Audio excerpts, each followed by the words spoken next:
హరే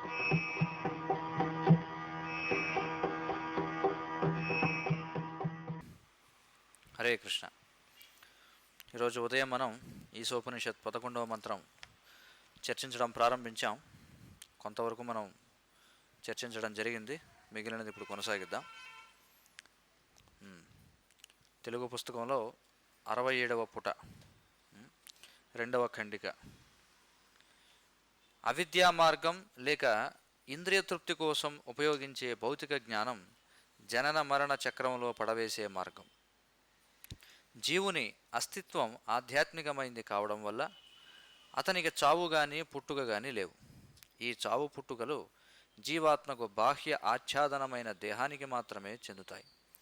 మరణం దుస్తులను మార్చడంతోనూ, జననం బాహ్యములైన మరొక దుస్తులను ధరించడంతోనూ పోల్చదగినది. అవిద్యా వ్యాసంగంలో నిమగ్నులైన మూఢులు క్రూరమైన ఈ విధానాన్ని లక్ష్య పెట్టకుండా మాయాశక్తి సౌందర్యం చేత ఆకర్షింపబడి తిరిగి తిరిగి జనన మరణాలకు లోనవుతూ ఉంటారు.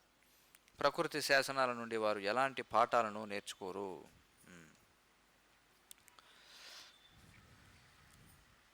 అవిద్యా మార్గం, విద్యా మార్గం, అవిద్యా మార్గం. విద్యా మార్గం అంటే మనకు శాంతి పంచకంలో ఒక మంత్రం చెబుతుంది. ఏమని చెబుతారు అందులో? అసతోమా సద్గమయ, తమసోమా జ్యోతిర్గమయ, మృత్యోర్మ అమృతంగమయ. కాబట్టి ఏమంటున్నారు ఇక్కడ? అసత్తు నుండి సత్తు వైపుకు వెళ్ళాలి. అసత్ అంటే ఏమిటి? అశాశ్వతమైన దాని నుండి, అశాశ్వతమైన ఉనికి నుండి శాశ్వతమైన ఉనికి వైపు వెళ్ళాలి. అలాగే తమసోమా జ్యోతిర్గమయ అంటే చీకటి నుండి వెలుగు వైపుకు ప్రయాణించాలి. మృత్యోర్మ అమృతంగమయ, మృత్యువు నుండి, మరణం నుండి అమృతత్వం వైపుకు ప్రయాణించాలి అని చెప్పి అంటున్నారు. కాబట్టి ఈ అవిద్యా మార్గం అనేది తామసికమైనటువంటి మార్గం, అసత్తుతో కూడినటువంటి మార్గం, మృత్యువుతో కూడినటువంటి మార్గం.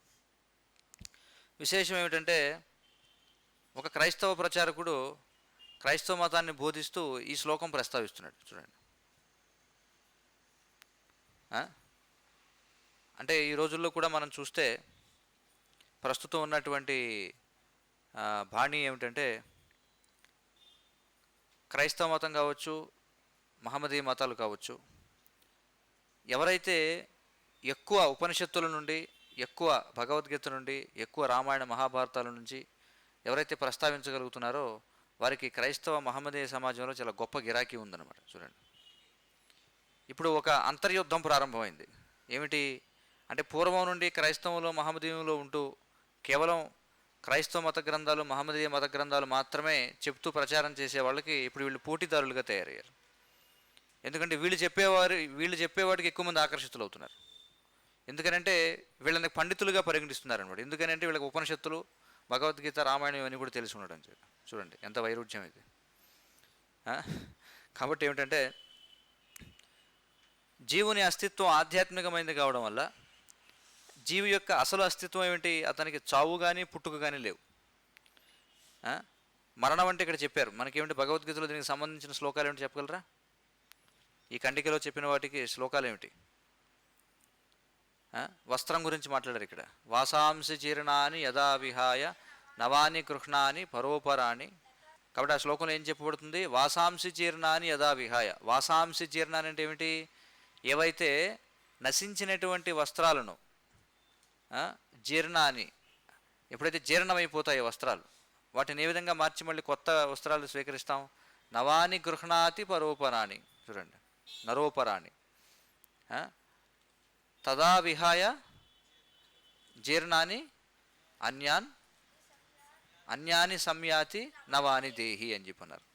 కాబట్టి ఏ విధంగా జీర్ణమైన వస్త్రాలను విడిచిపెట్టి ఆత్మ కొత్త వస్త్రాలతో పోల్చదగిన శరీరాన్ని స్వీకరిస్తుందో, అలాగే జీవి కూడా, అంటే ఆత్మ కూడా ఏం చేస్తాడు? ఒక దేహం జీర్ణమైనప్పుడు మరొక దేహాన్ని స్వీకరిస్తాడు. అది చెప్తున్నారు. ఆ శ్లోకాన్ని ఇక్కడ ప్రభుపాదుల వారు ఇక్కడ ప్రస్తావించడం జరిగిందనమాట. ఇంకా అవిద్యా వ్యాసంగంలో నిమగ్నులైన మూఢులు క్రూరమైన ఈ విధానాన్ని లక్ష్య పెట్టకుండా మాయాశక్తి సౌందర్యం చేత ఆకర్షించబడి తిరిగి తిరిగి జనన మరణాలకు లోనవుతూ ఉంటారు. దీనికి సంబంధించిన శ్లోకం ఏంటి చెప్పగలరా భగవద్గీతలో? ఆ? తానహం ద్విషతః క్రూరాన్ సంసారేషు నరాధమాన్. తర్వాత ఏమిటి చూడండి, అందులో ఉంది కదా చివరిలో. కాబట్టి కృష్ణుడు ఏమంటాడు, ఇది కూడా 16వ అధ్యాయంలో శ్లోకం, దైవాసుర స్వభావాలకు సంబంధించిన శ్లోకంలో, ఈ అసుర స్వభావం కలిగిన వాళ్ళు ఎవరైతున్నారో, ఎవరు వాళ్ళు అంటే ప్రకృతి శాసనాల నుండి పాఠాలను నేర్చుకునేవారు. ప్రకృతి శాసనాల నుంచి పాఠాలను నేర్చుకునేవారు ఎవరైతున్నారో వాళ్ళు ఏం చేస్తారు, అసుర స్వభావాన్ని కలిగి ఉండడం చేత వారు మళ్ళీ మళ్ళీ భగవంతుని యొక్క ఏర్పాటు చేత ఏమవుతారట, మళ్ళీ పునరపి జననం పునరపి మరణం. చూడండి, సంసార చక్రంలో పడి తిరుగుతూ ఉంటారని చెప్పి అంటారు. విద్యోపార్జన లేక ఆధ్యాత్మిక జ్ఞాన సంపాదన మానవునికి ఎంతో ముఖ్యమైనది. రోగగ్రస్తమైన భౌతిక పరిస్థితిలో సాధ్యమైనంత వరకు ఇంద్రియానుభవాలను పరిమితం చేసుకోవాలి. భౌతికమైన ఈ పరిస్థితిలో ఇంద్రియానుభవానికి అమిత ప్రాధాన్యం ఇవ్వడం అజ్ఞానానికి మరణానికి దారితీస్తుంది. చూడండి, ఇంద్రియ భోగం అనేది మరణానికి దారితీస్తుంది. ఇది చాలా చాలా ముఖ్యమైన విషయం. చూడండి, కానీ ఆధునిక విద్య దేనిని బోధిస్తుందంటే ఇంకా ఇంకా ఎక్కువగా ఇంద్రియ భోగం చేయమని చెబుతుంది. కానీ ఇంద్రియ భోగం చేయడం వల్ల మనిషి త్వరగా మరణిస్తాడనమాట. దీనిని మరొక విధంగా ఎలా అర్థం చేసుకోవచ్చు అంటే, శాస్త్రాలు ఏం చెబుతున్నాయి, ఒక వ్యక్తి జన్మించినప్పుడు అతడు ఎన్ని శ్వాసలను తీసుకుంటాడనేది ముందుగా నిర్ణయించబడుతుందట. విధాత ఏం చేస్తారంటే వీడి యొక్క కర్మానుసారం వీడు ఎన్ని శ్వాసలు తీర్చుకోవాలి. కాబట్టి అన్ని శ్వాసలు తీసుకున్న తర్వాత మనిషి మరణిస్తాడు. అందుకే యోగులైన వాళ్ళు ఏం చేస్తారంటే వాళ్ళు ఈ ప్రాణాయామాది యోగ ప్రక్రియలను సాధన చేయడం ద్వారా దాదాపుగా అసలు శ్వాస కూడా తీసుకునే స్థితికి వెళ్ళగలుగుతారు. చూడండి, ఆ విధంగా వాళ్ళు ఏం చేస్తారు, తమ యొక్క ఆయుష్ను పొడిగించుకుంటారనమాట. కానీ ఆధునిక నాగరికత ఏం చేస్తుందంటే సమాజం అంతటిని కూడా రజోగుణంలోకి నెట్టేస్తుంది అనమాట. రజోగుణం వల్ల ఏమవుతుంది, వ్యక్తి ప్రయాస చేస్తాడు. ప్రయాస చేయడం వల్ల అలసట వస్తుంది. చూడండి, మనకి పవర్గ అనేది ఉంది కదా శాస్త్రాల్లో, ఏమిటది, పా ఫ బ భ మ. ప అంటే ఏమిటి, పరిశ్రమ. పరిశ్రమ చేస్తే ఏమొస్తుంది, ఫేన. ఫేన అంటే ఏమిటి, నురగ. చూడండి, గుర్రం పరిగెడుతూ ఉంటుంది. పూర్వం మనం గుర్రబళ్ళు చూస్తే గుర్రాలు పరిగెడుతూ పరిగెడుతూ వాటి పనే ఎప్పుడు పరిగెడుతూ ఉండడం. కాబట్టి నోట్లోంచి ఏమవుతుంది, ఫేన అంటే నురుగు కారుతూ ఉంటుంది అనమాట, చొంగ కారుతూ ఉంటుంది. దాన్ని ఫేన అని చెప్పి అంటారు. కాబట్టి పరిశ్రమ చేసినప్పుడు ఎక్కువగా శ్వాసించాల్సి వస్తుంది, అవునా కదా. దానివల్ల మనిషి యొక్క ఆయుర్దాయం తగ్గిపోతుంది అనమాట. చూడండి, మరి మనకి భగవద్గీతలో శ్రీకృష్ణ భగవానుడు ప్రకృతి త్రిగుణాలు అనేటువంటి అధ్యాయంలో రజోగుణానికి సంబంధించినటువంటి లక్షణాలను తెలియజేస్తూ, రజోగుణంలో ఉన్న వాళ్ళు ఇప్పుడు ఎలా ఉంటారు, ఎప్పుడు కూడా నిలకడగా ఉండలేరు అన్నమాట. ఎందుకంటే వాళ్ళకి కోరికలు చాలా ఎక్కువ జీవితంలో, ముఖ్యంగా కామం అనేటువంటిది చాలా ఎక్కువ అన్నమాట. అందుతే ఏం చేస్తారంటే వాళ్ళు తీవ్రమైన ప్రయాస చేయడం వల్ల వాళ్ళ యొక్క శ్వాస త్వరగా తరిగిపోతుంది. ఆ విధంగా వాళ్ళు ఏం చేస్తారు, త్వరగా మరణిస్తారు. చూడండి, వైదిక విద్యా విధానం వ్యక్తి ఏ విధంగా ఇంద్రియ నిగ్రహణ చేయాలో బోధిస్తుంది. అందుకే మనిషి యొక్క జీవితంలో మొదటి ఆశ్రమం ఏమిటది, బ్రహ్మచర్య ఆశ్రమం. బ్రహ్మచర్య ఆశ్రమంలో శిక్షణ ఇస్తారు, ఏ విధంగా ఇంద్రియాలను నిగ్రహించాలి. ఇంద్రియాలను నిగ్రహించడం తెలుసుకున్న తర్వాత ఇంద్రియాలను వాడాలి. చూడండి, అందరూ ఇంద్రియాలను వాడుతున్నారు, అవునా కదా. కానీ ఎలా వాడాలి అంటే ఇంద్రియాలను మన నియంత్రణలో పెట్టుకునే వాటిని వాడాలన్నమాట. లేకపోతే ఏమవుతుంది, మనం ఇంద్రియాలకు దాసులం అయిపోయాం అనుకోండి. గోదాస గోస్వామి అనే 2 పదాలు ఉన్నాయి. మనం గోస్వామి అవ్వాలి. ఉపదేశామృతంలో అదే కదా శ్రీల ప్రభుపాదులు గారు చెప్తారు, గోస్వామి అవ్వాలంటే ఇంద్రియాలకు స్వామి, ఇంద్రియాలను నియంత్రించగలగాలి. అందుకే వైదిక శాస్త్రాలు ఏం చెప్తున్నాయంటే మొట్టమొదట బ్రహ్మచర్య శిక్షణ ఉంటే, ఆ బ్రహ్మచర్య శిక్షణ ఉన్న వాళ్ళు గృహస్థాశ్రమంలోకి ప్రవేశిస్తే అప్పుడు ఏమవుతుందంటే వాళ్ళు ఇంద్రియాలను ఎలా నిగ్రహించారో తెలుసుకుంటారు. కాబట్టి వాళ్ళు ఇంద్రియాలకు వశము కాకుండా వారు పూర్తిగా ఇంద్రియాలను నియంత్రించి వారు ఉండగలుగుతారన్నమాట. చూడండి, అది చాలా చాలా ముఖ్యం. ఎందుకంటే మనం వాటిని నియంత్రించలేకపోతే అవి మనల్ని నియంత్రించేస్తాయి. అందుచేత ఇది చాలా ముఖ్యం. కానీ ఆధునిక విద్యా విధానంలో చూస్తే బ్రహ్మచర్య శిక్షణ అనేది ఉండదు, పూర్తిగా ఇంద్రియ లోలుత్వం. చూడండి, అసలు కళాశాలలు విద్యాలయాలంటే అవన్నీ కూడా ఏం జరుగుతాయి ఇక్కడ మనం చెప్పుకున్నాం కదా పూర్వ శ్లోకాల్లో, పరిస్థితి ఏమిటనేది. కాబట్టి పూర్తి వ్యతిరేకం అన్నమాట. అందుకని శ్రీల ప్రభుపాదుల వారు వీటిని కబేళాలని చెప్పారు. ఆత్మహనహ, ఆత్మహత్యా సదృశమైనటువంటి విద్యా విధానం ఇదంతా కూడా. జీవులకు ఆధ్యాత్మిక ఇంద్రియాలు ఉన్నాయి. ప్రతి జీవికి తన నిజస్వరూపంలోనూ ఇంద్రియాలు ఉంటాయి. చూడండి ఏం చెప్తున్నారు. మనం చెప్పుకున్నాం, ప్రతి జీవికి ఆధ్యాత్మిక ప్రపంచంలో ఒక ఆధ్యాత్మిక దేహం ఉంటుందని చెప్పుకున్నాం కదా. మరి ఆధ్యాత్మిక దేహం ఎప్పుడైతే భౌతిక ప్రపంచానికి వస్తామో అప్పుడు ఏమవుతుంది? భౌతిక శరీరం చేత ఆవరించబడుతుంది అనమాట. అదే ఇక్కడ చెప్తున్నారు, జీవులకు ఆధ్యాత్మిక ఇంద్రియాలు ఉన్నాయి, ప్రతి జీవికి తన నిజస్వరూపంలోనూ ఇంద్రియాలు ఉంటాయి. చూడండి, అయితే అవి ఇప్పుడు దేహం మనస్సులతో కూడి ఉండడం వల్ల భౌతికములైపోయాయి. చూడండి, భౌతికములైపోయాయట. దీనికి ప్రభుపాదుల ద్వారా ఒక చక్కటి ఉదాహరణ ఇస్తారు. చెప్పగలరా ఎవరైనా?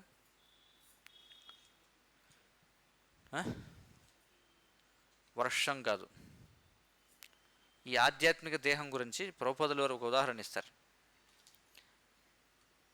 అంటే ఆత్మకు ఇంద్రియాలు ఉంటాయా అనే విషయాన్పై ఆయన ఒక ఉదాహరణ చెప్తారు.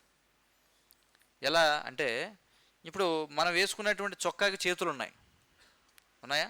మనం వేసుకున్న చొక్కాకి చేతులు ఎందుకు ఉన్నాయి? ఎందుకంటే మన శరీరానికి చేతులు ఉన్నాయి కాబట్టి. అంటే మన శరీరాన్ని బట్టి మన యొక్క చొక్కా తయారు చేయబడుతుంది. కాబట్టి ప్రభుపాదుల వారు ఏమంటారంటే, ఆత్మకు ఇంద్రియాలు ఉన్నాయి కాబట్టి దేహానికి కూడా ఇంద్రియాలు ఉన్నాయి. ఆ విధంగా ఉదాహరణ ఇస్తారనమాట.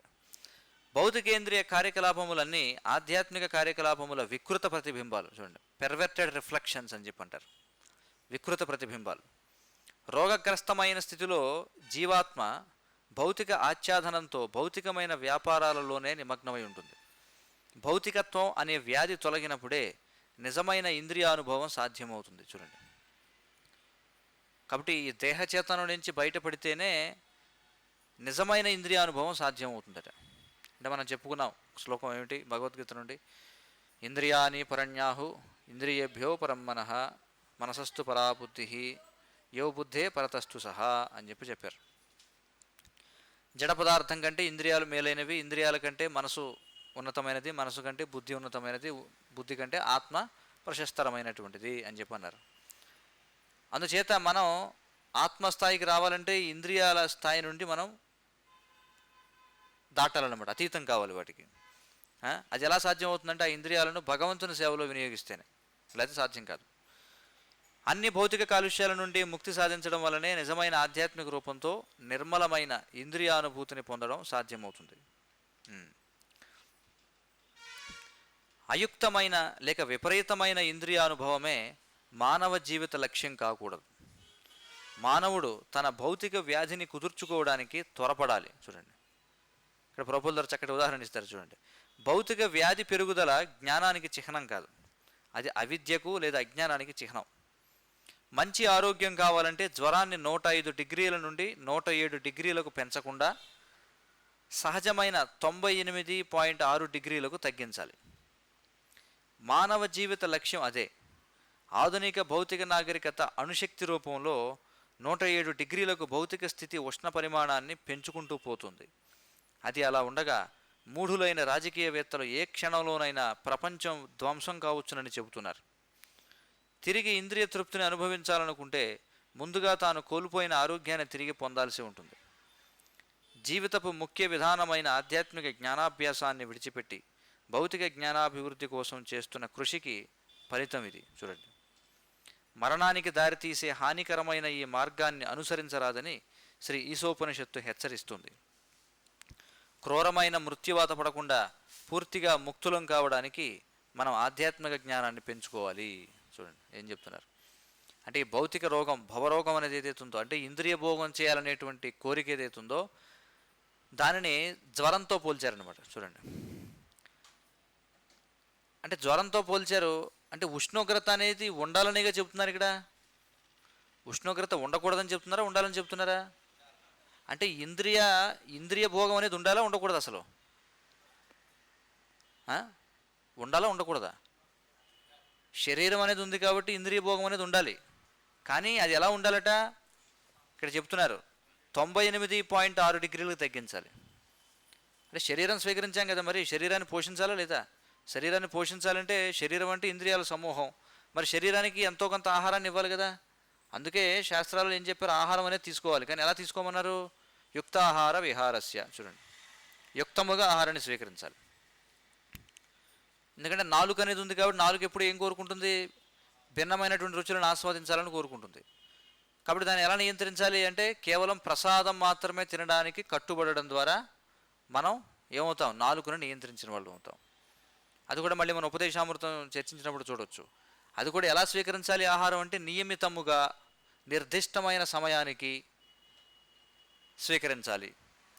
అలా స్వీకరిస్తే ఉష్ణోగ్రత నియంత్రణలో ఉంటుంది. ఇలా ప్రతి ఇంద్రియము కూడా శరీరం మీద ఉన్నప్పుడు ఆహారం అవసరం, నిద్ర అవసరం, మైథునం అవసరం, దానికి రక్షణ కూడా అవసరం. అంటే సాధారణ జనసామాన్యానికి మనం చెబుతున్నాం. అదే ఆధ్యాత్మికంగా ఉన్నతి చెందిన వాళ్ళకి మైథునము, భయం అనేటువంటి రెండు కూడా అవసరం లేదు. ఉదాహరణకి గోస్వాములు వంటి వారు ఉన్నారు. గోస్వాములు ఎవరైతే ఉన్నారో వారు చివరికి ఆహార నిద్రలను కూడా చాలా చాలా ఏం చేశారు, తగ్గించేస్తారు. చూడండి గోస్వాములు ఎలా జీవిస్తారు. వాళ్ళు రోజు విడిచి రోజు ఒక గ్లాసు మజ్జిగ తాగేవాళ్ళు. చూడండి అంతే. వాళ్ళు ఉండేది కూడా రోజుకు ఒక చెట్టు కింద ఉండేవారు అనమాట. మనం ఆ స్థాయిలో లేం. కాబట్టి మనం ఏం చేయాలి, కేవలం మనం ఉపదేశామృతంలో చెప్పబడినట్టుగా. అందుకే ఉపదేశామృతం అనేది ఇప్పుడున్న జనసామాన్యానికి ఆచరణ యోగ్యమైనది అనమాట. చూడండి, మన గోస్వాములను అనుకరించలేం, అనుకరించడానికి ప్రయత్నించకూడదు కూడా. ప్రయత్నిస్తే పతనం చెందుతాం. శ్రీల ప్రభుపాదుల వారు చెప్తారు, ఒక ఆఫ్రికన్ భక్తుడు ఒక అతను హరిదాస్ ఠాకూర్ల వారిని అనుకరిద్దామని చెప్పి మాయాపూర్కి వచ్చి కేవలం జపం చేసుకుంటూ కూర్చుంటాడట. అంటే ఇంకే పని చేయకుండా రోజంతా జపం చేసుకుని కూర్చుంటే, అంటే ఆ స్థాయిలో ఉంటే పర్వాలా.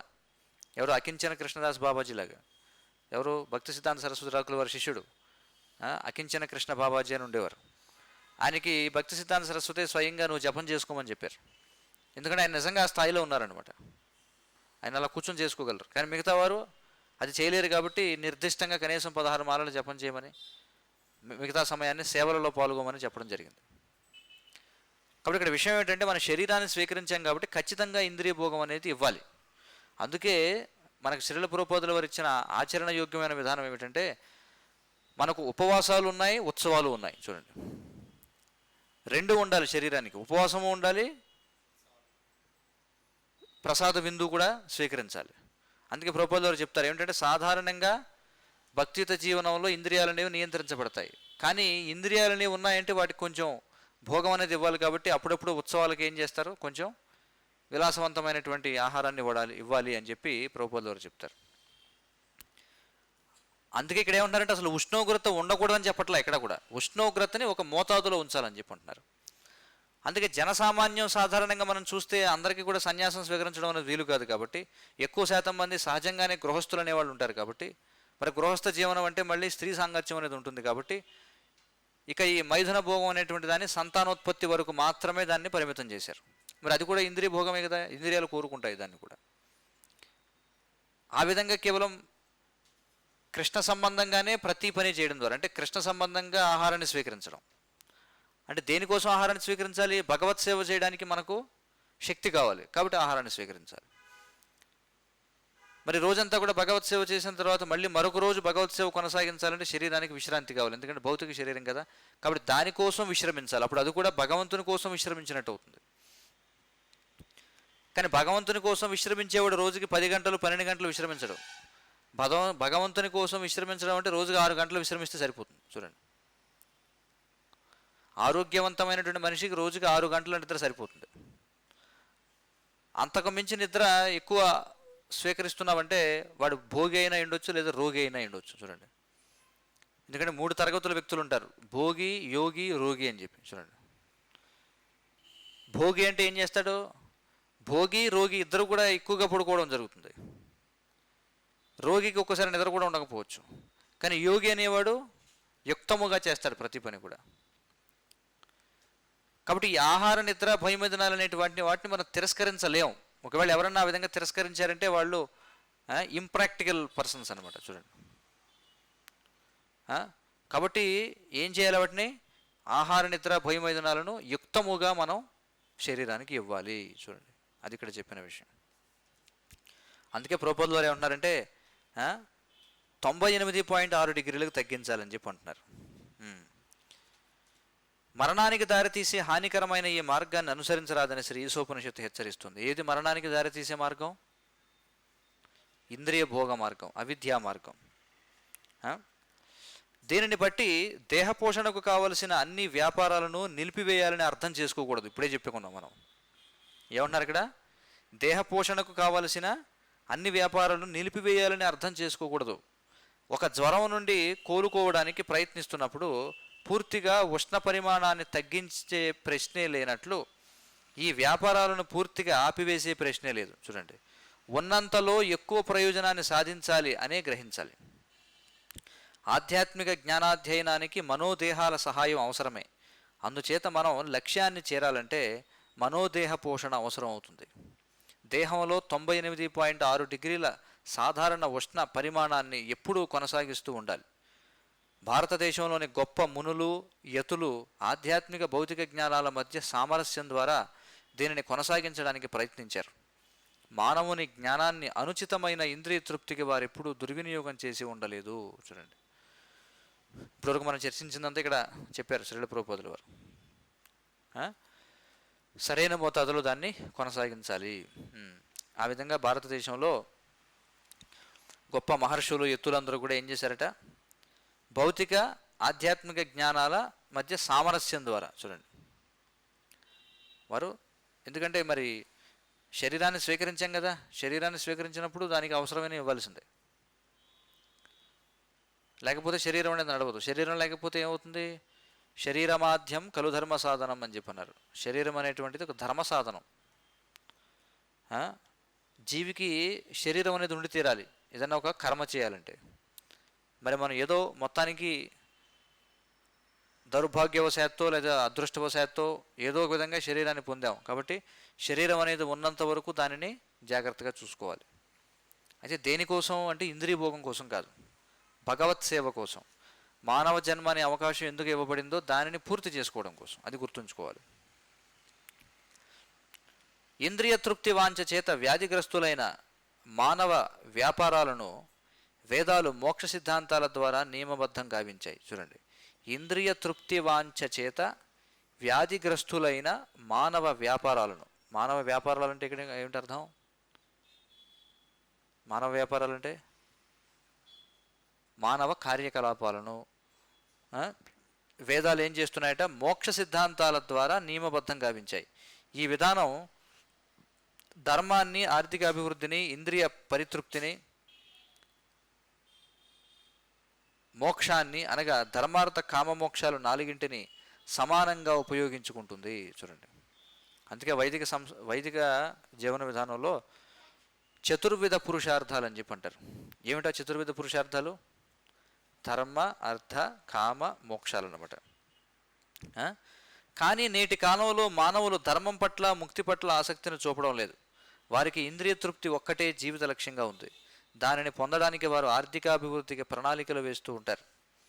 ఇంద్రియ తృప్తికి కావలసిన ఆర్థికాభివృద్ధికి ధర్మం దోహదం చేస్తుంది. కాబట్టి ధర్మాన్ని అనుసరించాలని కొందరు అవివేకులు జనులను తప్పుద్రోవ పట్టిస్తున్నారు. చూడండి, చతుర్విధ పురుషార్థాలు అంటే ధర్మము, అర్థము, కామము, మోక్షము. ఎవరికివి? ఈ నాలుగు ఎవరి కోసం? ఇంద్రియ తృప్తి వాంఛ చేత వ్యాధిగ్రస్తులైన మానవులకు. చూడండి, అంటే జనబాహుళ్యం సాధారణంగా వాళ్ళు ఇంద్రియ తృప్తి కావాలని కోరుకుంటారు. కానీ దాన్ని నియమబద్ధం చేయడం కోసం వైదిక జీవన విధానంలో 4 పురుషార్థాలు చెప్పబడ్డాయి: ధర్మము, అర్థము, కామము, మోక్షము. ధర్మం అంటే ఏమిటి? ధర్మం అంటే విధియుక్త ధర్మము. విధియుక్త ధర్మం అంటే మన యొక్క గుణాన్ని బట్టి మనం చేయవలసినటువంటి పని. సత్వగుణంలో, రజోగుణంలో, తమో గుణంలో ఉండేటువంటి వాళ్ళు. సత్వగుణంలో ఉండేవాడిని బ్రాహ్మణుడు అంటారు, రజోగుణంలో ఉంటే క్షత్రియుడు అంటారు, రజస్తమో గుణాల్లో ఉంటే వైశ్యుడు అంటారు, తమో గుణంలో ఉంటే శూద్రుడు అంటారు. కాబట్టి వారి వారి గుణాలను అనుసరించి వారు నిర్వర్తించాల్సినటువంటి కార్యకలాపాలు ఏవైతే ఉంటాయో వాటినే విధియుక్త ధర్మములు అని చెప్పి అంటారు. కాబట్టి ఎవరి విద్యుక్త ధర్మాలను వారు ఆచరించడం ద్వారా వారికి అర్థం చేకూరుతుంది. అర్థం అంటే ధనం, ఇక్కడ ధనం అని అర్థం, సంపాదన.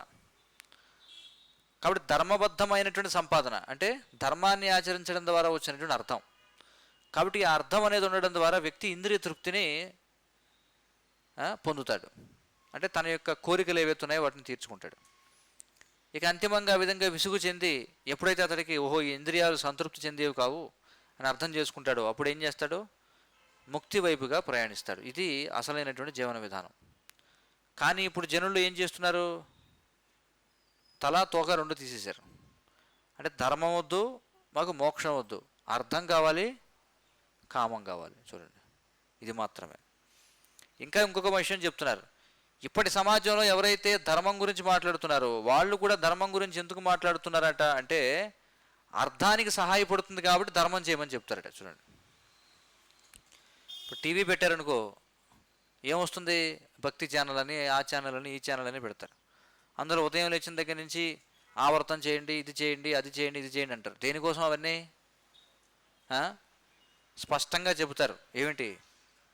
ఈ చిన్న వ్రతం చేస్తే కోట్లకు అధిపతులు అయిపోతారు మీరు. చూడండి, అదే కదా యూట్యూబ్లో వాటిలో కూడా వస్తుంటాయి. ఎవరో ఒక పెద్ద పెద్ద తిలకాలు పెట్టుకొని కూర్చొని గెడ్డం అనేవి ఉండి వాళ్ళు చెప్తుంటారు, ఇదిగో మీరు ఈ చిన్న పని చేస్తే శుక్రవారం నాడు రాశిసురిగాయ తీసుకుని దాన్ని మధ్యలో కోసి నిమ్మరసం పిండి దాని మీద కుంకుమ బొట్లు పెట్టి దాని మీద ఒత్తు పెట్టి వెలిగించి తూర్పు దిక్కుగా మీరు దండం పెడితే ఏమవుతుంది? మీరు ఎన్నాళ్ళలో మనసులో కావాలని కోరుకున్నారో అన్నాళ్ళలో మీకు ధనం చేకూరుతుంది అంటాడు. చూడండి, రకరకాలు ఇలాంటివన్నీ. అంటే దేనికోసం ఇవన్నీ? అర్థం కోసం. అర్థం దేనికంటే కామం కోసం. అంతిమంగా ప్రతిదీ కూడా ఇంద్రియ తృప్తి చుట్టూనే జరుగుతుంది అనమాట. చూడండి, అదే ఇక్కడ చెప్తున్నారు. మరణించిన తర్వాత స్వర్గంలో మరింత ఇంద్రియ తృప్తిని పొందడం కోసం కొంత ధర్మానుష్ఠానం కనిపిస్తుంది. కానీ ఇది ముక్తిని పొందడానికి కాదు. నిజానికి ధర్మనిష్ట ఆత్మసాక్షాత్కారం కోసమే ఉద్దేశింపబడినది. శరీరాన్ని ఆరోగ్యంగా ఉంచుకోవడానికి మాత్రమే ఆర్థికాభివృద్ధి అవసరం. చూడండి ఎలా చెప్తున్నారు. ధర్మం అనేది దేనికోసం పాటించాలట అంటే ఉన్నతమైన ఇంద్రియభోగం కోసం కాదు. దేనికోసం? ఆత్మసాక్షాత్కారం కోసం ధర్మాన్ని ఆచరించాలి. చూడండి, అందుకే కృష్ణుడు భగవద్గీతలో 18వ అధ్యాయంలో సకల ధర్మములను విడిచిపెట్టి అంటాడు. ఏ ధర్మాలను విడిచిపెట్టమంటున్నాడు? సర్వ విధములైన మనోకల్పిత ధర్మములు, కైటభ ధర్మాలు ఏవైతే ఉన్నాయో. అంటే ఏవి కైటభ ధర్మాలంటే భగవంతుని సంతృప్తి కోసం చేసేవి కాకుండా అన్యమైనటువంటివన్నీ కూడా కైటభ ధర్మాలుగా చెప్పబడతాయి. అంటే వేదాల్లో ఉన్నటువంటి వ్రతాలు క్రతువులు పాటించినా అవి భగవత్ సంతృప్తి కోసం పాటించడం లేదనుకోండి, వాటిని ఏమంటారు? కైటభ ధర్మాలు అంటారు. కాబట్టి ధర్మం దేనికోసం అంటే ధర్మ స్వనుష్ఠిత పుంసాం విశ్వక్షేణ కదాసూయ. చూడండి, ధర్మస్వనుష్ఠిత పుంసాం అంటే మానవాళి ఎవరైతే ఉన్నారో వాళ్ళు ధర్మాన్ని దేనికోసం అనుసరించాలట అంటే విశ్వక్షేణ కదాసూయ అంటే భగవంతుని యొక్క నామరూప గుణలీలల యొక్క కీర్తన ఏదైతుందో దాని పట్ల అనురక్తులు కావడం కోసం ధర్మాన్ని నిర్వహించాలట. అంటే మనం చేసేటువంటి ప్రతి పని ఇప్పుడు ఎందుకోసం చేస్తున్నాం? ధనార్జన కోసం చేస్తున్నాం కాబట్టి ఇది కైటభ ధర్మం. అలా కాకుండా భగవత్ సంతృప్తి కోసమే మనం చేసే పనులు చేస్తే వాటిని ఏమన్నారు? అవి నిజమైనటువంటి ధర్మాలు అన్నమాట. కాబట్టి మనం చేసేటువంటి ప్రతి పని భగవంతుడి పట్ల మనకు ఆకర్షణను పెంపొందించాలి. ఇంకేమంటున్నారు? నోత్పాదయేత్ యది రతిం. చూడండి, ఒకవేళ ఆ విధంగా జరగటం లేదనుకోండి, ఏ విధంగా అంటే భగవంతుని యొక్క నామరూప గుణలీలల యొక్క కీర్తన పట్ల మనకు ఆసక్తి కలగకపోతే మనం చేసే పనుల వల్ల శ్రమ ఏవహి కేవలం అని చెప్పి అంటున్నారు. అలాంటివి చేయడం వల్ల కేవలం శ్రమ తప్ప ఏమీ లేదని చెప్పి అంటున్నారు. అదవుతుంది కదా. కాబట్టి అలాంటి ధర్మాలను శ్రీకృష్ణ భగవానుడు త్యజించమని చెప్తున్నాడు భగవద్గీతలో. సర్వధర్మాన్ పరిత్యజ్య అంటే ఇవి ఈ కైటభ ధర్మాలు. సర్వధర్మాన్ పరిత్యజ్య మామేకం శరణం వ్రజ అహం త్వాం సర్వపాపేభ్యో మోక్షయిష్యామి మా శుచః. కాబట్టి జీవి యొక్క అత్యున్నతమైన ధర్మం, జీవి యొక్క వాస్తవ ధర్మం ఏమిటంటే భగవంతుని యొక్క నిత్యదాసుణ్ణి నేను అని తెలుసుకొని భగవంతుని యొక్క నిత్యమైనటువంటి సేవలో నిమగ్నం కావడం. అది అత్యున్నతమైనటువంటి ధర్మం. అదే జీవి యొక్క సనాతన ధర్మం. దానినే సనాతన ధర్మం అని చెప్పి అంటారు. కాబట్టి ఇక్కడ చెప్తున్నారు చూడండి. సరే, ధర్మం గురించి చెప్పారు. ధర్మం అనేది దేనికోసం చేయాలంటే ఆత్మసాక్షాత్కారం కోసం. ఇక మరి ఆర్థికాభివృద్ధి దేనికండి అంటే ఇక్కడ ఏమంటున్నారు? శరీరాన్ని ఆరోగ్యంగా ఉంచడం కోసం ఎంత అవసరమో అంతవరకే ఆర్థికాభివృద్ధి అవసరం మనిషికి. చూడండి, కానీ కలియుగంలో ఏమిటి పరిస్థితి అంటే అంత కూడా అతి అన్నమాట. కలియుగంలో ఎవరు కూడా తిండి లేకపోవడం వల్ల చనిపోవటంలా, తిండి ఎక్కువై చనిపోతారు అందరూ. చూడండి, ధనార్జన దేనికోసం చేయాలి? ఏం చేయాలి? ఆరోగ్యవంతమైన జీవనాన్ని అనుసరించడం కోసం. ఇప్పుడు ఏం చేస్తున్నారు చూడండి, ధన సంపాదన ఆరోగ్యమైన జీవనం కోసం. కానీ ఇప్పుడు ధన సంపాదన వల్ల అనారోగ్యం వస్తుంది. అనారోగ్యాన్ని తెచ్చిపెట్టేటువంటి ధనం ఎందుకు చెప్పండి? ప్రయోజనం ఏమైనా ఉందా? ఇప్పుడు అదే కదా జరుగుతుంది. కోట్ల రూపాయలు సంపాదిస్తారు, కానీ వాడు కొంచెం భగవత్ ప్రసాదాన్ని కూడా స్వీకరించలేడు. భగవత్ ప్రసాదం ఏదైనా ఒక గులాబ్ జామ్ ఇచ్చాము, అమ్మో నాకు వద్దండి, షుగర్ వచ్చిందండి నాకు అంటాడు. చూడండి, ఇంకా దేనికి జీవితం అది? చూడండి ఎలా మారిపోయిందో. అంటే ఎప్పుడైతే ఆధ్యాత్మిక జ్ఞానం లోపిస్తుందో అనేది తిరగబడిపోతాయి అన్నమాట. ఆరోగ్యవంతమైన జీవన కోసం ఆర్థిక అభివృద్ధి కావాలి. ఎందుకు ఆరోగ్యవంతమైన జీవనం కావాలి? పై కండిగలో చెప్పారు. ఏమన్నారు? ఎందుకంటే శరీరం అనేది ధర్మ సాధనం కాబట్టి, ఈ శరీరం ఉంటేనే మనం భగవంతునికి సేవ చేయగలం కాబట్టి ఆ శరీరాన్ని ఆరోగ్యవంతంగా ఉంచుకోవాలి. మరి ఆరోగ్యవంతంగా ఉంచుకోవాలంటే దానికి కొంత అర్థం కావాలి. కాబట్టి ఆ అర్థాన్ని సంపాదించడం, అంత మాత్రమే అర్థాన్ని మనం కోరుకోవాలి, దానికోసం మాత్రమే మనం కష్టపడాలి. అది ఇక్కడ చెప్పారు. మరి ఇప్పుడు చెప్పండి, అసలు సమాజంలో ఎవరైనా ఆరోగ్యవంతమైన జీవనం కోసమా వాళ్ళు జీవించేది? లేదు కదా. కాబట్టి నిజంగా ఏ అర్థం మన యొక్క ఆరోగ్యానికి ఉపయోగపడుతుందంటే సరళంగా జీవించడం ఏదైతుందో. చూడండి, 1000 ఎకరాలు భూములు ఉంటాయి, వాడు ఎప్పుడు కూడా వాడు తినడం కోసం ఒక చిన్న కూరగాయని కానీ పండు కానీ పెంచుకోడు. అన్ని 1000 ఎకరాలు ఉన్నా సరే ఏం చేస్తాడు? పనికిరాని పనులు చేస్తుంటాడు అనమాట. కాబట్టి ఆరోగ్యం కోసం అర్థం సంపాదించడం అంటే వ్యవసాయం చేయడం, అది ఇక్కడ అర్థం.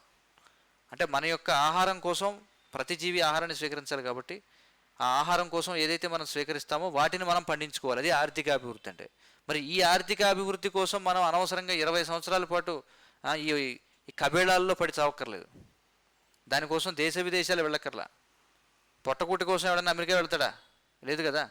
ఇంద్రియ భోగం కోసం వెళతారు, అది ఇక్కడ విషయం. మానవ జీవన లక్ష్యమైన విద్యను అంటే యథార్థ జ్ఞానాన్ని సంపాదించడానికి మానవుడు సద్బుద్ధితో కూడిన ఆరోగ్యవంతమైన జీవితం గడపాలి. చూడండి, దేనికోసం ఆరోగ్యవంతమైన జీవనం కావాలి అంటే విద్యను సంపాదించడం కోసం. ఏ విద్యను? ఆధ్యాత్మ విద్యను పొందడం కోసం ఆరోగ్యవంతమైన జీవనాన్ని గడపాలి. దానికోసం ఏం చేయాలట? సమృద్ధితో కూడిన ఆరోగ్యవంతమైన జీవనం గడపాలి. ఈ జీవితం గార్ధబాలలాగా పనిచేయడానికి కానీ ఇంద్రియ తృప్తి కోసం అవిద్యను అభ్యసించడానికి కానీ ఉద్దేశింపబడలేదు. మరి సమృద్ధితో కూడిన ఆరోగ్యవంతమైన జీవితం అంటే ఏమిటి?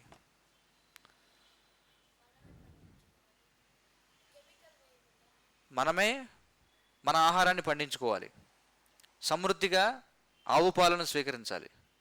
గో సంబంధమైనటువంటి ఉత్పత్తులు ఏమిటవి? ఆవు పాలు, ఆవు నెయ్యి, ఇవన్నీ ఏవైతే ఉన్నాయో వాటిని పొందాలి. ఆరోగ్యవంతమైన ఆహారం, పండ్లు, కూరగాయలు ఇవన్నీ కూడా మనం పొందాలి. ఆ విధంగా ఆరోగ్యవంతమైనటువంటి ఆరోగ్యాన్ని మనం అంటే ఆరోగ్యవంతమైనటువంటి జీవితాన్ని మనం గడపాలి. అంతేగాని గాడిదల్లాగా పనిచేయడానికి కాదని చెప్పి అంటున్నారు. చూడండి, పరమసత్యాన్ని తెలుసుకోవడానికి మానవ జీవితాన్ని వినియోగించాలి అని నిర్దేశించే శ్రీమద్భాగవతంలో విద్యా మార్గం సమగ్రంగా నిరూపించబడింది. ఆ పరమసత్యం బ్రహ్మ, పరమాత్మ, చివరికి దేవాది దేవుడైన భగవంతుడని ఈ విధంగా ఒక సోపాన మార్గంలో అనుభవించబడుతుంది. ఏమిటా శ్లోకం? వదంతి తత్వవిధస్తత్వం యజ్ఞానమద్వయం బ్రహ్మేతి పరమాత్మేతి భగవానితి శబ్దతే అని చెప్పన్నారు. ఇక్కడ భగవత్ సాక్షాత్కారంలో అంటే భగవంతుడిని సాక్షాత్కరింప చేసుకునేటువంటి సోపానంలో అంటే మార్గంలో 3 దశలు ఉన్నాయి. మొదటిది బ్రహ్మము, రెండవది పరమాత్మ, మూడవది భగవాన్. దశమ మంత్ర భాష్యంలో వర్ణించబడిన భగవద్గీతలోని 18 సూత్రాలను అనుసరించడం ద్వారా అనాసక్తిని, జ్ఞానాన్ని పొందిన విశాల మనస్కుడైన మానవుడు పరమసత్యాన్ని గుర్తిస్తాడు. ఏమిటా 18 సూత్రాలు? 13వ అధ్యాయంలో 8 నుండి 12 శ్లోకాలు. ఏమిటా శ్లోకాలు? చెప్పుకున్నాం కదా మనం. అమానిత్వం, అడంబిత్వం, అహింస, ఆర్జవం, తర్వాత ఆచార్యోపాసనం, శౌచం, ఇవన్నీ వరుసగా ఉన్నాయి కదా. ఈ 18 సూత్రాలు ఏవైతే ఉన్నాయో వాటిని అనుసరించడం ద్వారా అనాసక్తిని జ్ఞానాన్ని పొందిన విశాల మనస్కుడైన మానవుడు పరమసత్యాన్ని గుర్తిస్తాడు. ఈ 18 సూత్రాల ముఖ్య ప్రయోజనం దేవాది దేవుణ్ణి అచంచలమైన భక్తితో సేవించడమే. అందులో 16వ సూత్రం మనం చెప్పుకున్నాం. ఏమిటది 16వ సూత్రం? భగవంతుని యొక్క సేవ చేయడం అనేది ముఖ్యమైనదని చెప్పుకున్నాం. కాబట్టి ఇవన్నిటి యొక్క లక్ష్యం ఏమిటంటే 16వ సూత్రం అనమాట. మీరు పూర్వ శ్లోకంలో చూడొచ్చు కావాలంటే.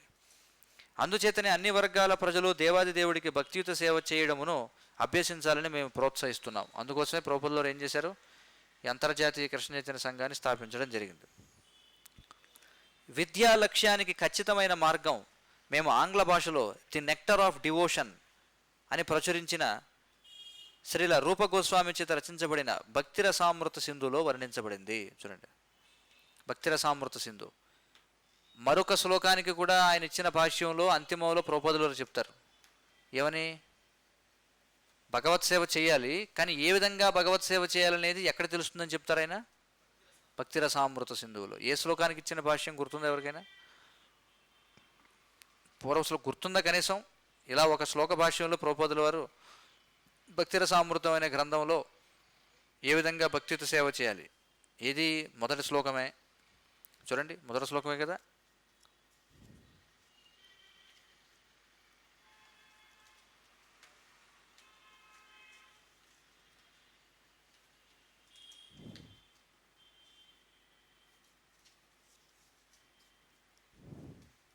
రెండవ శ్లోకానికి ఇచ్చిన భాష్యంలో చూడండి, చివరి ఖండికలో శ్రీల రూప గోస్వామిచే రచింపబడిన భక్తిరసామృత సింధువు, తెలుగులో ఇది భక్తిరసామృతం అనే పేరుతో లభిస్తుంది అనే గ్రంథములో భగవంతుని కేంద్రముగా చేసుకుని పనులను చేయు విధి విధానములను సవివరముగా వివరించబడినది. ఆ గ్రంథమును మేము ఆంగ్లములో ది నెక్టర్ ఆఫ్ డివోషన్ అనే పేరుతో అనువదించుచున్నాము. చూడండి, పేరుతో అందించుచున్నాము. శ్రీ ఈశోపనిషత్తు స్ఫూర్తితో ఆసక్తిగా కర్మలను ఆచరించు వారికి అమూల్య గ్రంథమును సిఫార్సు చేయుచున్నాం, నెక్టర్ ఆఫ్ డివోషన్. అదే ఇక్కడ కూడా ప్రభువుల వారు చెప్పారు ఆ గ్రంథం చదవమని. విద్యాభ్యాసాన్ని గురించి శ్రీమద్భాగవతం ఈ క్రింది శ్లోకంలో సంగ్రహంగా వర్ణించింది. చూడండి, విద్యాభ్యాసం గురించి ఏం చెప్పబడిందంట? తస్మాదేకేన మనసా భగవాన్ సాత్వతాంపతి శ్రోతవ్య కీర్తితవ్యశ్చ ధ్యేయ పూజ్యశ్చ నిత్యదా అని చెప్పన్నారు. అందుచేత భక్తులు నిరంతరం దేవాది దేవుని గురించి ఏకాగ్రమైన మనస్సుతో వినాలి, సంకీర్తన చేయాలి, స్మరించాలి, ఆరాధించాలి. ఏమిటది? అదే విద్యాభ్యాసం అంటే. విద్యాభ్యాసం అంటే ఇవి నేర్చుకోవాలి. ఏమిటది? ఏకాగ్రమైన మనస్సుతో భగవంతుడి గురించి వినడం, సంకీర్తన చేయడం, స్మరించడం, ఆరాధించడం. 4 రకాలైన పురుషార్థములలోనూ ధర్మ అర్థ కామములు 3 భగవంతుని భక్తియుక్త సేవా ప్రాప్తికి దారితీసేవిగా ఉండకపోయినట్లయితే ముందు శ్లోకాలలో శ్రీ ఈశోపనిషత్తు వివరించబోతున్నట్లు అవన్నీ అవిద్య తాలూకు భిన్న రూపాలే అవుతాయి. చూడండి, కాబట్టి మనం ఏం చేసినా సరే దానికి పరీక్ష ఏమిటి? అది మంచి కార్యమా చెడు కార్యమా ఎలా నిర్ణయించాలి? మనం చేసే పని వల్ల భగవంతుడు సంతృప్తి చెందుతున్నాడా లేదా? అదే పరీక్ష. యస్మిన్ తుష్టే జగత్తుష్టం. భగవంతుడు సంతృప్తి చెందితే సకలము సంతృప్తి చెందుతుంది. కాబట్టి మనం చేసే ప్రతి పని కూడా భగవంతుడిని సంతృప్తి పరిచేదై ఉండాలి. కాబట్టి అది ధర్మం కావచ్చు, అర్థము కావచ్చు, కామము కావచ్చు. ఆ 3 కూడా భక్తియుక్త సేవా ప్రాప్తికి దారితీసేవిగా లేకపోతే ఏమవుతుందంట? ఇప్పుడు ముందు మనం చెప్పుకునే శ్లోకాలు 12వ శ్లోకం నుంచి చెప్పుకుంటాం కదా, అందులో వివరించబోతున్నట్లు అవన్నీ కూడా అవిద్య తాలూకు భిన్న రూపాలే అవుతాయి అని చెప్పి అంటున్నారు. అర్థమైంది కదా? అది ఈ శ్లోకానికి శ్రీల ప్రభువుల వారు ఇచ్చినటువంటి భాష్యం. విద్యాం చావిద్యాం చ యస్తద్వేదో భయం సహ అవిద్యయా మృత్యుం తీర్త్వా విద్యయామృతం అశ్నుతే అని చెప్పన్నారు. హరే కృష్ణ. ఏమైనా ప్రశ్నలు సూచనలు ఉంటే చెప్పండి.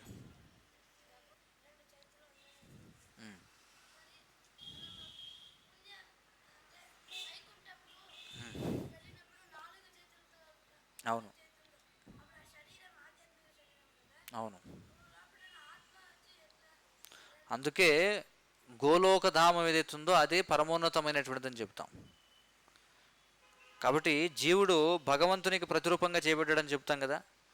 జీవుడు భగవంతునికి ప్రతిరూపం అంటే కృష్ణుని యొక్క ప్రతిరూపంగా చేయబడ్డాడు, అందుకని నారాయణుని యొక్క ప్రతిరూపంగా చేయబడ్డా. విషయం అర్థమవుతుందా లేదా? గోలోకంలో కృష్ణుడు ద్విభుజ రూపంలో ఉంటాడా లేకపోతే చతుర్భుజ రూపంలో ఉంటాడా? ద్విభుజ రూపం. అందుకే కృష్ణుడు భగవద్గీతలో ఏమంటున్నాడు? మమైవాంశో జీవలోకే జీవభూత సనాతన. ఆ మాట చెప్పింది విష్ణువా, నారాయణుడా లేదా కృష్ణుడా? అంటే మనం కృష్ణుని యొక్క అంశలం. కృష్ణుని యొక్క అంశలుగా కృష్ణునికి ఎన్ని చేతులు ఉన్నాయి? ఆయన యొక్క స్వరూపంలో 2 చేతులు ఉన్నాయి, కాబట్టి మనకు కూడా 2 చేతులే ఉంటాయి. కానీ వైకుంఠం అనేటువంటిది ప్రత్యేకంగా కొన్ని జీవులు ఆ విధమైన కోరిక కలిగి ఉంటారు కాబట్టి వారికి ఐశ్వర్య భావనతో చతుర్భుజాలు ఇవ్వబడతాయి అన్నమాట. అందుకే అత్యున్నతమైన లోకం ఏమిటి? ఇప్పుడు ఈ భౌతిక ప్రపంచంలో అత్యున్నతమైన లోకం బ్రహ్మలోకం. అలాగే ఆధ్యాత్మిక ప్రపంచంలో కూడా అత్యున్నత లోకం అనేది ఉంది, అదే గోలోక బృందావనం.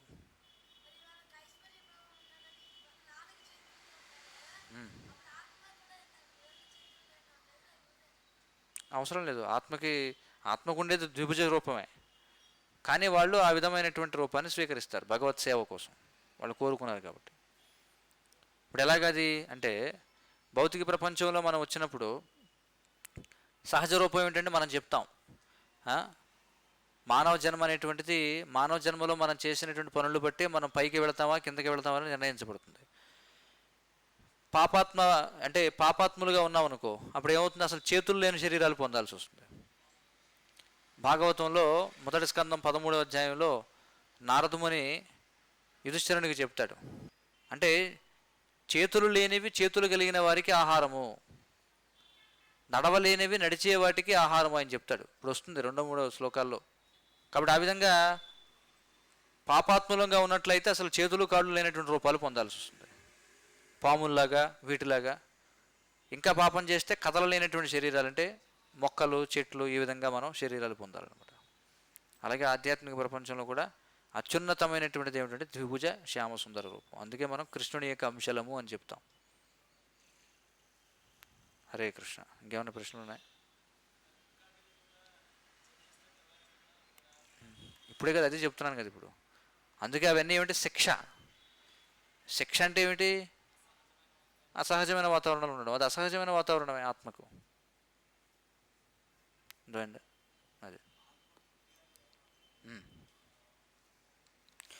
ఆత్మకు ఇంద్రియాలంటే ఆధ్యాత్మిక ఇంద్రియాలు. అంటే ఆత్మకు కూడా కళ్ళు కాళ్ళు చేతులు, అదే చెప్పుకున్నాం కదా, మన కృష్ణుని యొక్క అంశ. కాబట్టి ప్రతి జీవి కూడా అసలు రూపం ఏంటంటే ఆ విధమైన ద్విభుజ రూపం ఉంటుంది. మానవ రూపం అనేది జీవికి అసలైన రూపం. ఆ రూపం తప్ప ఏ రూపంలో ఉన్నా అది మనకి శిక్ష లాంటిది అనమాట, భౌతిక ప్రపంచంలో, ఆధ్యాత్మిక ప్రపంచంలో కాదు అది. కానీ ఎప్పుడైతే మనం ఇప్పుడు ఎలాంటిదంటే చూడండి, ఆకాశము నుండి వర్షం పడేటప్పుడు చినుకులు పడుతుంటాయి. భూమిని తాకినంత వరకు అది పవిత్రంగానే ఉంటుంది, భూమిని తాకిన వెంటనే మలినమైపోతుంది. కానీ నీరులాగానే ఉంటుంది, కానీ అపవిత్రం అయిపోతుంది. అలాగే మనకు ఆధ్యాత్మిక దేహం అనేది ఉంటుంది, కానీ ఎప్పుడైతే ఈ భౌతిక ప్రపంచంలోకి ప్రవేశిస్తామో అప్పుడు ఏమవుతుంది? భౌతికమైనటువంటి ఆచ్ఛాదన చేత మనం ఏం చేస్తాం? ఆవరించబడతాం. అందుకే జీవి ప్రతిక్షణం శరీరం అనేది మారుతూ ఉంటుంది. ఎందుకంటే ఏ శరీరము కూడా మనకి నప్పదన్నమాట. చూడండి, ఏ శరీరం నప్పదు మనకి. కానీ అందుకే అవకాశం ఇస్తే ప్రతి ఒక్కరు కూడా యవ్వనంలో ఉండాలనుకుంటారు, ఎందుకంటే అది సహజ స్థితి కాబట్టి. ఆధ్యాత్మిక ప్రపంచంలో కూడా సహజ స్థితి ఏమిటి? అందరూ యవ్వనంగా ఉండడం అనేది సహజ స్థితి. అర్థమైంది కదా? ఇప్పుడు భౌతిక ప్రపంచంలో ఇప్పుడు మనుషులు ఉన్నారు, చిన్నతనం నుంచి చిన్నపిల్లలు ఏమనుకుంటారు? నేను కూడా త్వరగా పెద్దవాడిని అవ్వాలనుకుంటారు, అంతే కదా, పెద్దవాడిని అవ్వాలనుకుంటారు. ఆ విధంగా యవ్వనంలోకి వచ్చిన తర్వాత అలాగే ఉండిపోవడం వీలవుతుందా? ప్రకృతి ఒప్పుకోదు. మళ్ళీ ఏం చేస్తుంది? ముసలితనంలో గెంటేస్తుంది. మళ్ళీ ముసలితనంలో ఉన్నవాడు కూడా ఏమనుకుంటారు? మళ్ళీ యవ్వనానికి వెళ్ళాలనుకుంటారు. అంటే యవ్వనం అనేది మధ్యస్థంగా ఉంది. ఇటున్న వాళ్ళు యవ్వనానికి రావాలనుకుంటున్నారు, వృద్ధులు కూడా యవ్వనంలో ఉండాలనుకుంటారు. కారణం ఏంటంటే యవ్వనం అనేది మన సహజ స్థితి కాబట్టి. అర్థమవుతుంది కదా? అందుకే ఆ స్థితి తప్ప ఏ స్థితి అయినా సరే కృత్రిమమైందే, అవన్నీ కూడా మనకి దుఃఖాన్ని కలగజేస్తాయి. అది మనం అర్థం చేసుకోవాల్సి. ఇంకేమైనా ప్రశ్నలు ఉన్నాయా? సనాతన ధర్మం అంటే ఏమిటి? ఆత్మ సనాతనమైంది. సనాతనమైన ధర్మం అంటే పని, అంటే మన శాశ్వతమైన పని. సనాతన ధర్మం అంటే మన శాశ్వతమైన పని. ఏమిటా శాశ్వతమైన పని అంటే భగవంతుడికి సేవ చేయడం, అదే సనాతన ధర్మం. ఏమైనా ఉన్నాయా ప్రశ్నలు?